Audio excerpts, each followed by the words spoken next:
Okay, yesterday we left off in the Shalos and Chuvas Nishmas Shabbos, Chelik Aleph, and now we're going to start in Siman Kuf Lamed Ches, pick it up from the Chuva that we left off with. It's Rav Yisrael Harfinis' Chuvas regarding Siman Reish Nun, the Siman that we've been learning in Orachaim. Im Shaper Dami Lechachil Luknos Machali Shabbos, Min Amuchon Bechanu Yois, V'lo Lavashal V'lo Lahachin Bebeis Oklum. The shaila today is it permissible, lechatchila preferably, to purchase all Shabbos food from the store, from a restaurant? Would that be permissible to do on Shabbos? In other words, is there an idea that a person needs to cook all of the Shabbos food personally, or we're saying that no, person doesn't need to cook the Shabbos food. Person could buy all of the food already cooked and it's already made. Could buy everything from the store, then that works. In other words, is there an idea of as long as there's food at the table on Shabbos, that's what's important? Or is the explanation that no, it's more than just having the food at the table?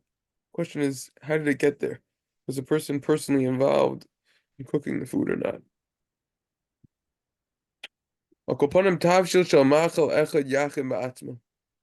At least one dish, person should personally prepare himself.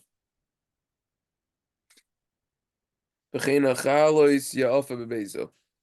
chalos, a person should bake in his house. We're going to learn more about baking challahs nowadays in the house, buying them from a bakery, not in the house.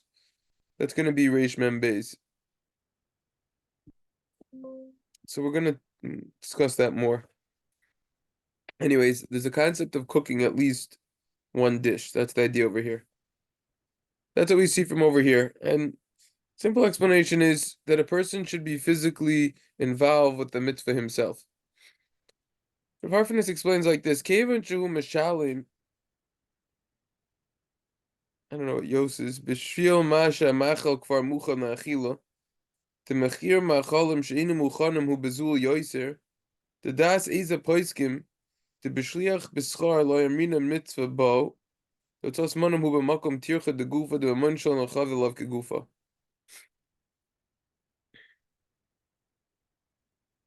This is saying is like this. It's saying as follows.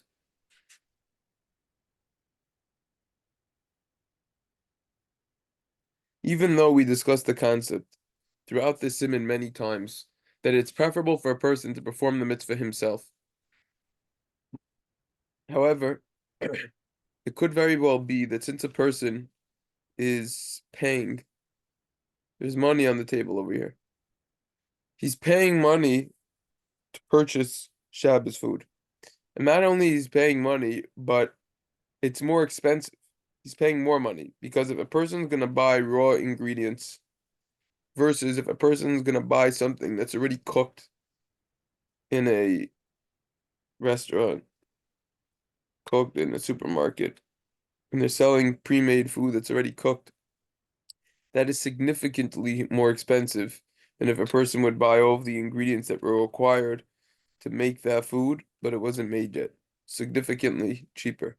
So it's much more expensive when you're buying the food that's already cooked. So some say when there's money involved and you're paying someone else to do something on your behalf, it's as if you yourself did it. Because sometimes people like their money more than their own body, so to say. We see that many times that people they are willing to skip a meal or do all sorts of things, lose sleep in order to work to make more money, which obviously isn't healthy. Person has to put his body first. That's another discussion. So the idea is that perhaps since there's money involved, it's considered as if you yourself did it. However,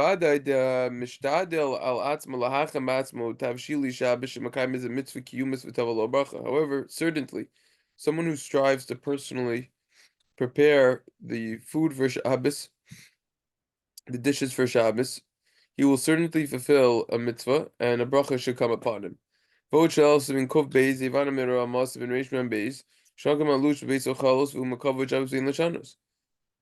that the custom is to knead challahs in a person's house, and that is part of the honor of Shabbos, and one should not change from that.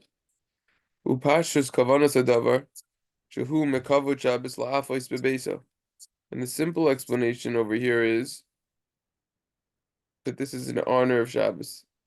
To bake something in your house in honor of Shabbos. I know.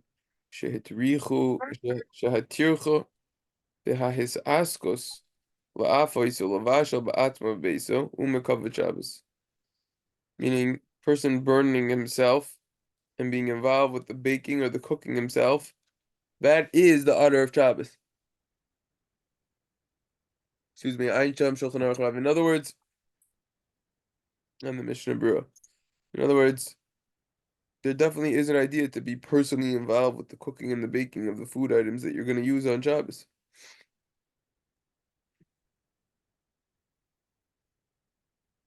Satmar Rebbe said, "Ilu yodu hanashim goydel ercho shel mitzvah sachanos hachana l'kavod Shabbos ayim mechinim va'oifim makol yom yimei hashvu l'kavod Shabbos."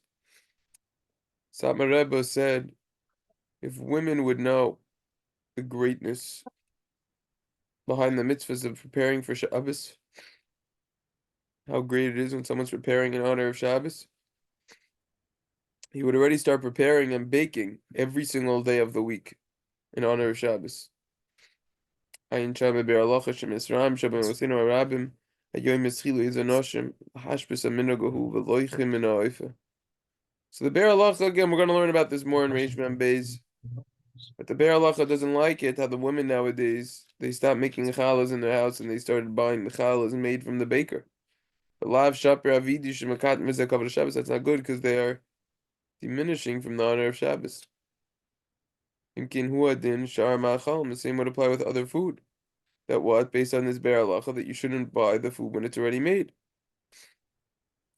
About Nira, Tilazeh Sogi Shal Kol Ponim Yachim Va'atzmo Tav Shil Echad Bebeisa. However, it appears that this is enough if they would just prepare one dish. The rest will be good if you just buy. Not like all those people that they're buying everything from something that's already prepared.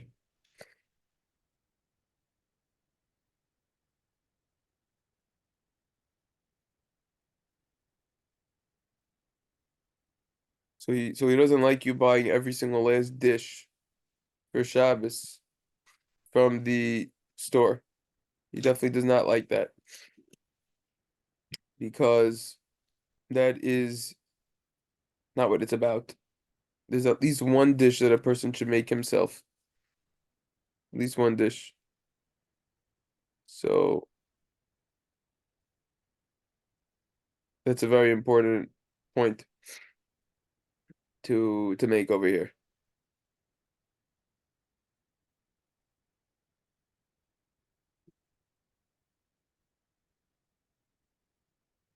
That's the point of this tshuva as well. To make sure that at least one dish is purchased, is made personally, in honor of Shabbos. Questions? So, I mean, if a person's going away, I mean, like they're eating out all meals for Shabbos, let's say, right? You know, you're invited. It's not that you're buying; it's just that you're invited to somebody's house. You're home. So, does that still apply? You should still make one thing even though you're not eating it, or If you're going out, you're going out for every single suda. If you have a simcha and everything's catered and it's a shul, so then it's catered and it's in a shul. They have rules you can't bring outside food. What are you gonna do? But I would say in that situation, at least make some type of cookies or something, just to snack on. Do something in honor of Shabbos. all right?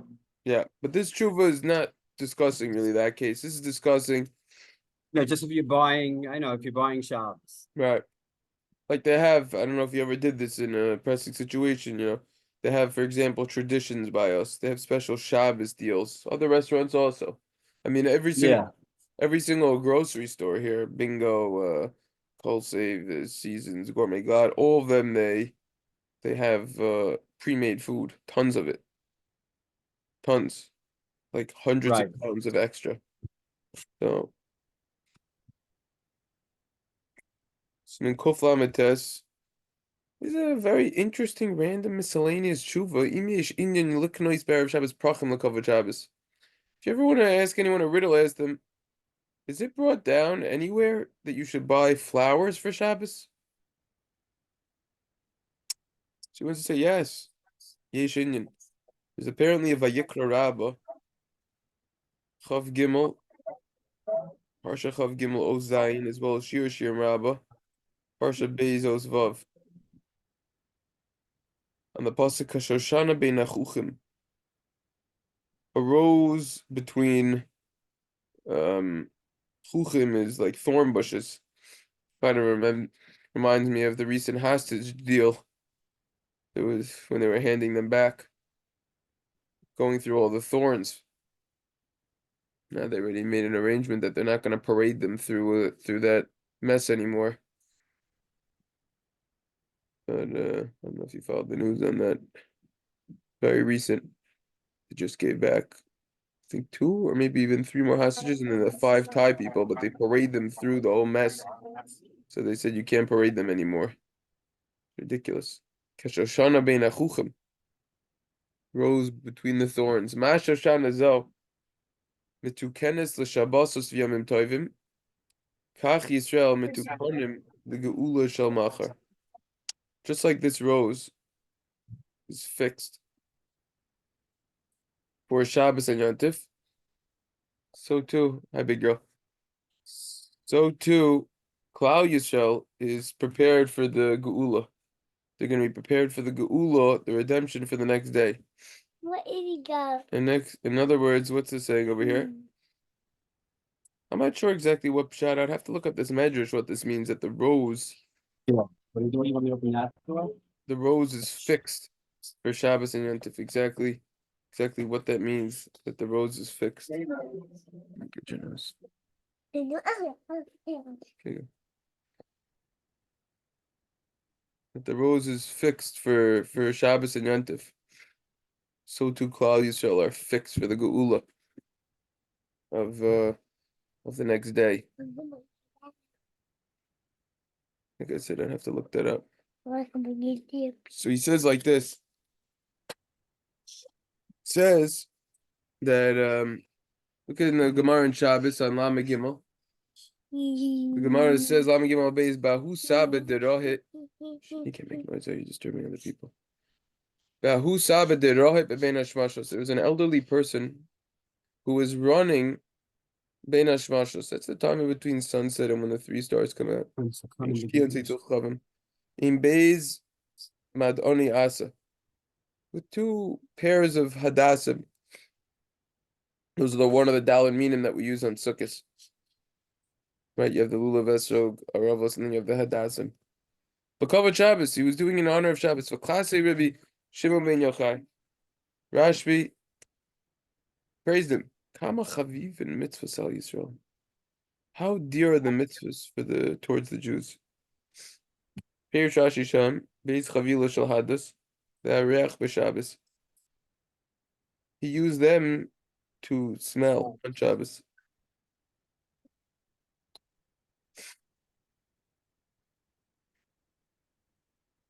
Rapashas HaKavana. Simple explanation is Mishum Oneg Shabbos. This is a pleasure of Shabbos.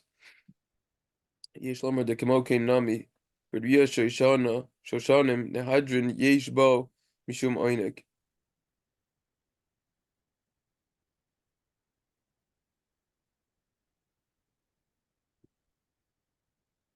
I just realized I think actually what this is saying. Just going back up for a minute. Just like this rose is fixed for Shabbos and Yontif, so too the are fixed. Meaning it's fixed for Shabbos and Yontif. It's designated that you use it for Shabbos and Yontif. And based on this whole story, there's an idea of using it as well. It's a pleasure of Shabbos. What's the geula shel machar? That's the ultimate redemption. Is that what Yeah, it's when saying? Mashiach's gonna come, correct. So he wants to say Pashib Shat, the kavan over here is because it's Oneg Shabbos. That's the intention over here. It's Oneg Shabbos. It's the pleasure of Shabbos. Yishlomar de Kemoke Nami Beria Shoishanim Nehadrin Yesh Bo Mishum Oneg Shabbos.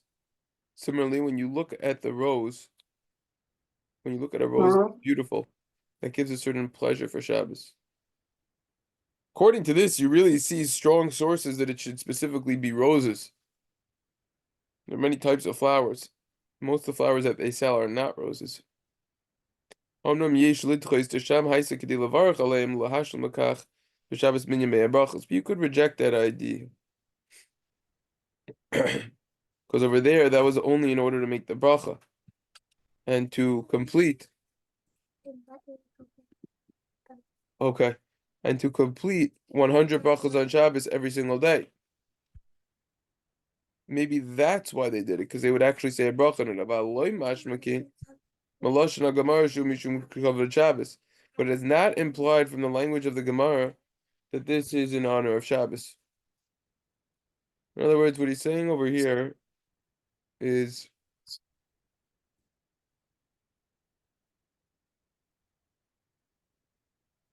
maybe there's an idea of using these roses for Oneg Shabbos, but no, maybe they only did it because they would get 100 brachas. They would make brachas on them. Seems like maybe the Hadassim, I'm not sure. But it's not implied from the language of the Gemara that it's in honor of Shabbos. I'm going to say a few points over here. First of all, sorry for the interruption. But this is an interesting idea, trying to find a source saying that it's not just because your spouse wants it. It's not just for Shalom Bayis, but specifically it's for Shabbos. It's an Oneg Shabbos, a Kavod Shabbos. This is something very interesting. Very few people really talk about this. I mean, we haven't seen this brought up anywhere thus far. I mean, we'll see if it is brought up in like Reish Mem Beis. I don't know if it will be. This is just a fascinating, completely miscellaneous tshuva, and this is pretty much. I mean, these are the end of his tshuvas on this simon. There's one more PDF file with just a few more short ones, from what I remember. But a lot of svarim on Shalom Bayis talk about buying flowers for the wife. The idea is, I mean, just to add a few things over here. The idea is it's not necessarily the price of it that matters. Right? It's not necessarily the price. It's more the thought, the idea. So that's certainly something to keep in mind, that it's really the thought that matters. You just you had them in mind that you were gonna get them. Right? It adds a certain ambiance to the table at any very fancy meal. There's usually some sort of like flowers on the table or something. Like you could tell a lot of times how much money a person paid for a simcha based on the type of flowers that they have around. I mean, a simcha gets broken down into many different areas. You have to pay for the actual place, and then you have the caterer, and depending upon your photography or not, you know the story. You have all these things, but flowers has a wide range. You go anywhere from like 500 to for a big simcha with a couple hundred people to, you could even go 50,000. I mean, there's really no limit. So flowers definitely add. There's something nice. It's a thought that matters. They say that it's a good idea not to buy flowers every single week. Some want to say, because if you buy it every single week, then it's already expected, and it comes a little habitual. And then if you wouldn't bring it, you're like, now you're the villain, when really you were doing good the whole time. You can say that about anything, though. What? I mean, yeah, you can say that about right. You could, but Well, other things are, you could have it, but other things are explicit halacha, right? This isn't Yeah. necessarily explicit halacha, right? Let's say something out about flowers. Okay? Something else about flowers is, you have to assess the situation that you're in. For example, before we had kids, I used to get flowers often. And the question is, what does your spouse want? Would your spouse rather that you help out with the kids and in the house, or go run out and just buy flowers randomly? Now, what you could do is you could go out also with the kids. So that's something else to consider. Now, one other thing is, there's no mitzvah to buy to pay more than you need to pay for flowers, right?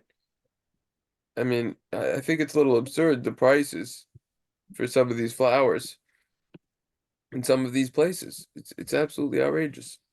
You go to Trader Joe's, you could get very nice selection, $5, $10, and very nice ones. You really could. Versus you can get mediocre for $20. I mean, so anyways, I mean the expenses are for Shabbos anyways. Another thing about flowers is, the shaila is could you buy flowers for one Shabbos and then recycle them It's a gift. and then recycle for the next Shabbos for the next week? Could you just like leave them on the table? So I would assume it works. You have to make a cheshbon, which is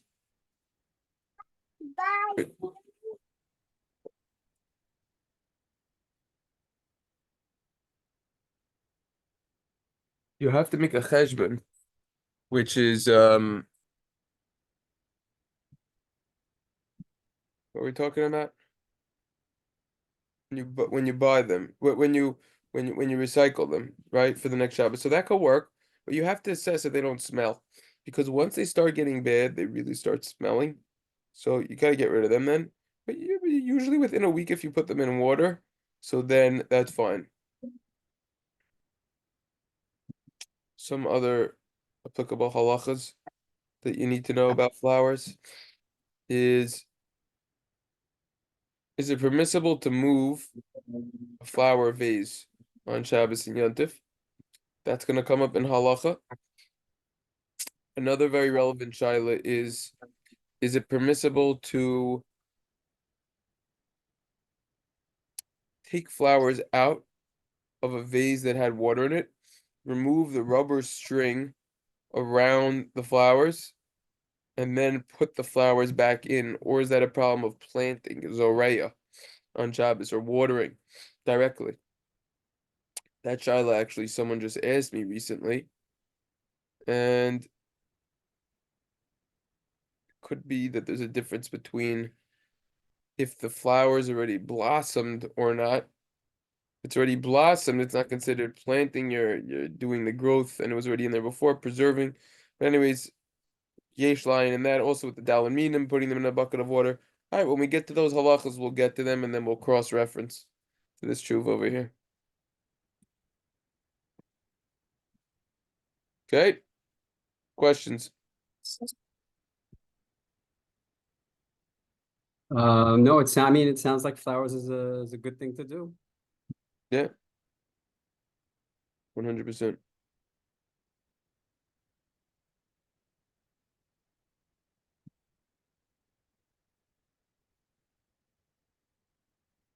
Okay, he's got a few more chuvas. These actually we saw when we learned another simon.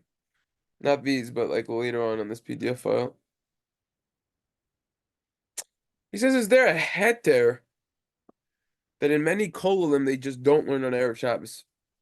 They say that they're involved with the preparations of Shabbos, Achana Shabbos. She says, in general, there's no such heter, especially in the yeshivas. The Bachrim, they need to learn Erev Shabbos. And even after Halacha Chatzos, if everything's prepared, they need to continue learning. This is totally my style tshuva over here. Ooh, Wow. tshuva. Okay, so we do have. Okay, so we have two more chuvas over here. Okay, so we're gonna finish these chuvas today. Not letting this schlep out more. So he wants you to learn Shilti Agibordem in the Gemara and Shabbos over there. Quotes Yerushalmi says, and this is we actually made a PDF. I was gonna explain a little bit more. We had difficulty understanding it. That it's prohibited to get engaged to a woman on Erev Shabbos. V'chein l'divrei Torah. Also la'aros isha for Erev Shabbos, maybe even to marry her.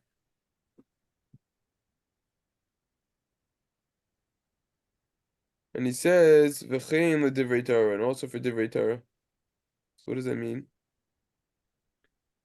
So we decrease the amount of Torah that we do on Erev Shabbos in order to be involved with the preparations of Shabbos. That's what the Shilti Giburim says. The Darchei Moshe quotes us at the end of Siman Reish Mem Aleph. We already saw that inside the Yerushalmi and Tainus, we don't find this, as we looked up and we were questioning the Yerushalmi. So it's good that we're on the same pages of Harfinus.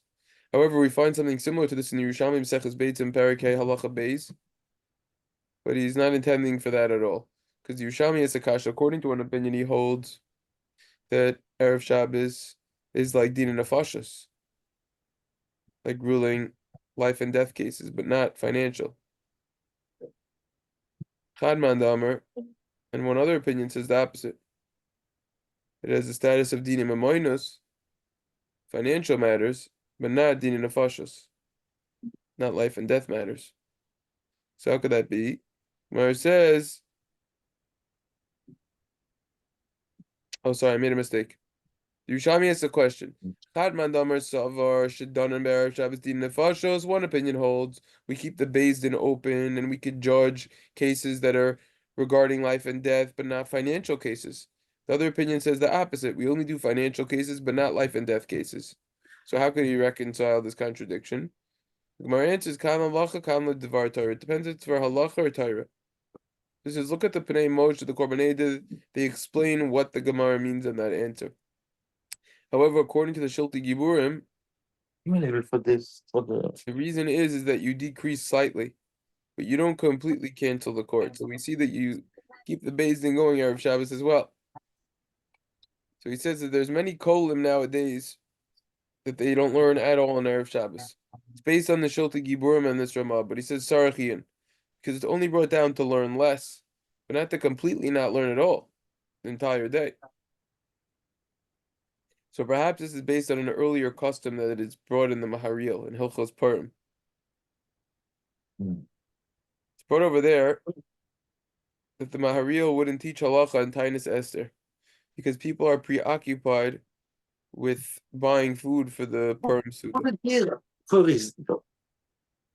And then he concludes that this is why we don't go to yeshiva on Erev Shabbos, because people are involved with the preparations for in honor of Shabbos.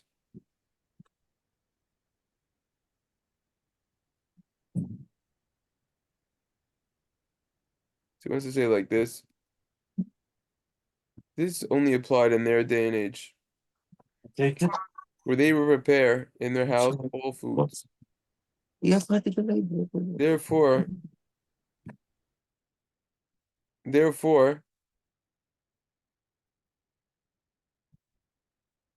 they were preoccupied. Conversely, nowadays, so now nowadays,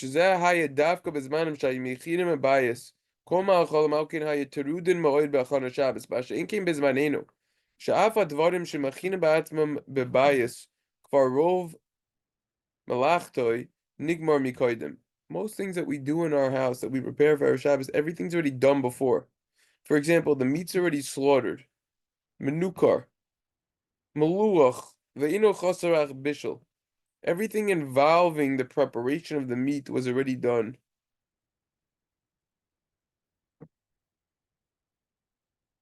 Similarly with fish.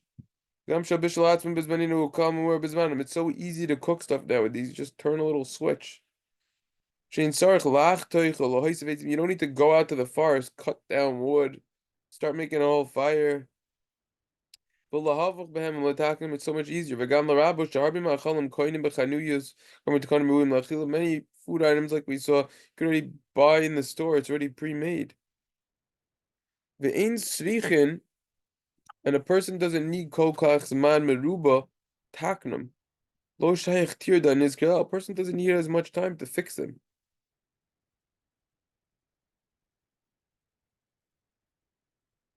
So therefore, it's not. We can't say that a person is preoccupied with the preparations as much as we used to be, as much as our ancestors used to be. Old zoshim lefnim. They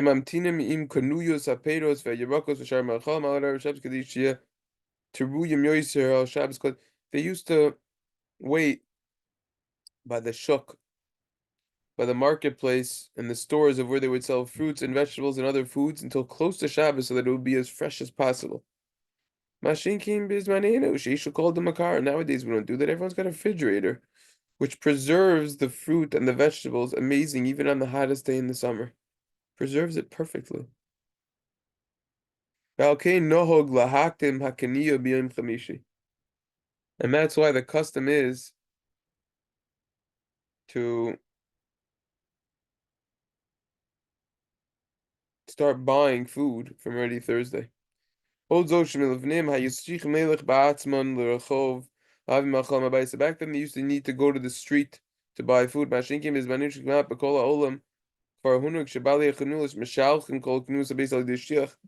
Firstly, nowadays they have an amazing thing, it's called food delivery. And most places could deliver the food straight to your house. Uber Eats, all these different things that they have. They have these 5 different things. I don't even know what they're called. Amazon Fresh, Walmart Fresh, whatever they call these things. I don't do any of them. But they deliver. So it's so much easier. Laura call and Iskal Vada Shein Terudim Kol Kach Betirdu Shabbos Kodesh B'Yoyim Erev Shabbos. So therefore, based on all of this, we're not burdening ourselves with the burden of Shabbos on Erev Shabbos as much. So much easier. The preparations are so much easier. This is all a build-up to say, based on that, you should be learning more.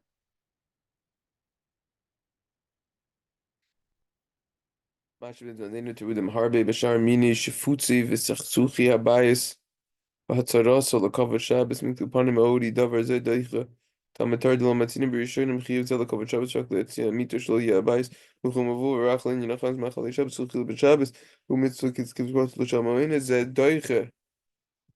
saying all these extra ways that people are trying to clean and polish up their house, that's technically not needed in terms of Hilchos Shabbos. All you got to do is make your bed. Make sure that just the house isn't upside down. Prepare the foods. That's really what pushes off the learning. Even though the Mishnah Berurah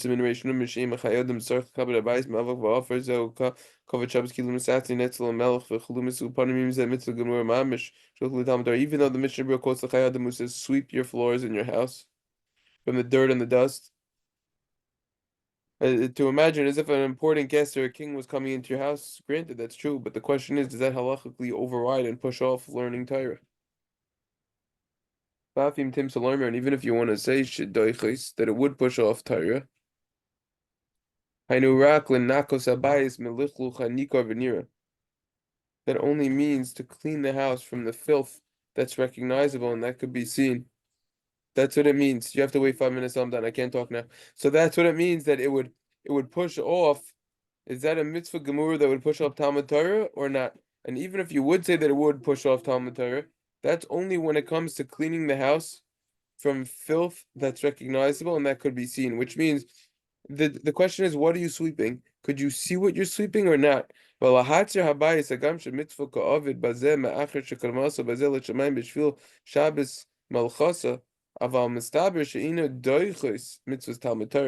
difference between if you see recognizable large amounts of dirt and all this nasty stuff on the floor. So in that case, okay, we could say sweeping the house would now push off learning Torah. But if a person's just trying to put the cherry on the cake, so to say, meaning it really looks clean, they're just little particles on the floor, and he's just doing it just to clean the house and make it extra nice for Shabbos. So the idea is over there that what, even though he's doing a mitzvah, because he's doing it l'kavod Shabbos, that wouldn't push off learning Torah. Learning Torah would be more important. I just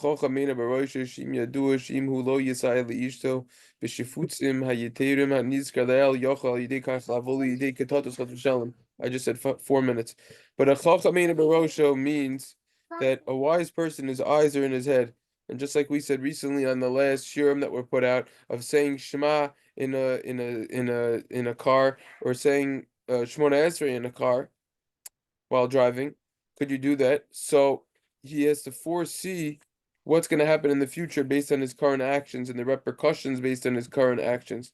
So it's the same idea over here. So if he knows the Chacham in Barosho that if he's not going to help out his wife, this could come to a rift in Shalom Bayis. It could come to quarrel. So then it's obvious that a person would in fact be obligated to strive with the preparations of Shabbos to assist. And sometimes this is also gam mishum mitzvahs gmilus chasadim. A lot of times this is also chesed, which is very important as well. Mitzvahs azov tazov imo, and the mitzvah of helping out in the house. So therefore, that's the case over there. That if they're going to listen, that if she's going to need help, so then that's a different story. If she can't get the job done by herself, that's already another shiloh. Bo nira, the divrei hamaril lo nemru el lebachurim sheshahu sham chutz mimakom diros horeim. The Maharil was only talking about Bachrim, people who weren't married, learning in yeshiva, they were living away from their parents, and therefore they themselves needed to prepare the Shabbos food. Which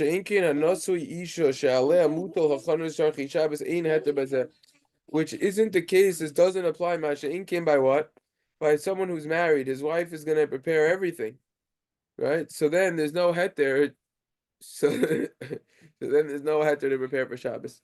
And even though it's explained in the Shulchan Aruch that everyone should assist and prepare himself the Shabbos food, because it's a mitzvah to perform the mitzvah yourself rather than a shliach, nevertheless, that's talking about if you're preparing just a little bit. It's enough if you prepare a little bit, because then everything will be prepared and everything will be. Lisa, please stop. I'm trying to do this here. So something that's only talking about something that is small. Afternoon. So the Maharil himself says that Bachrim who aren't married. So if other people are going to prepare for them, so that will be permissible to say a halacha on Tainus Esther. So the same halacha will apply on Erev Shabbos. In other words, the Maharil was talking about Bachrim that have time. So then you could teach them even on Tainus Esther. The same would apply Erev Shabbos. So Sefer Shabbos says if you have a servant who's going to prepare for you, certainly if you already prepared it on Thursday, you could continue learning. Okay, so we only have 1 minute. I don't think we're gonna be able to do this tshuva. We're not gonna be able to do it. All right, so tomorrow I guess we're gonna have 2 more tshuvas regarding this learning and having yeshiva on Erev Shabbos, and then we're gonna continue on to I think the Piskei Tshuvas we're gonna do next. That's all we have left for the Siman. Then we'll wrap it up.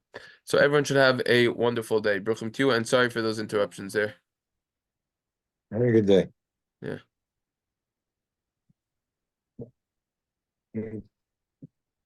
Quick